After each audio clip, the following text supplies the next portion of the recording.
একদিন একটি চলন্ত ট্রেনে বসে একজন মানুষ একটি লিচু খাচ্ছিল। হঠাৎ সে কোনো চিন্তা না করেই জানালা দিয়ে লিচুটি বাইরে ছুড়ে দিল। লিচুটি গিয়ে পড়ল রেললাইনের পাশের শুকনো ফাটাভরা মাটির উপর। সেই রাতে আকাশ কালো মেঘে ঢেকে গেল। শুরু হলো টানা বৃষ্টি।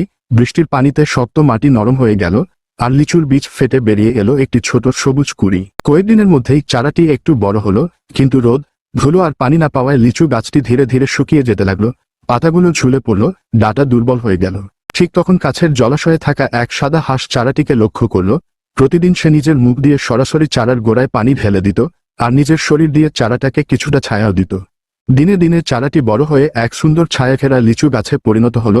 পাখি, খরগোশ আর ছোট প্রাণীরা এসে গাছের নিচে আশ্রয় নিল, ফল খেল, শান্তি পেল। কিন্তু একদিন রেলওয়ের লোকেরা এসে বলল, গাছটি ট্রেনের জন্য ঝুঁকিপূর্ণ। সিদ্ধান্ত নেওয়া হলো গাছটি কেটে ফেলা হবে। গাছ কাটার সময় সব প্রাণী নীরবে দাঁড়িয়ে রইল, আর দূরে দাঁড়ানো হাঁসটির চোখে জল জমে উঠল। শেষে গল্পকারের কণ্ঠ ভেসে এলো, এভাবেই শেষ হয়ে যায় গল্প, যখন তুমি লাইক আর সাবস্ক্রাইবও করতে ভুলে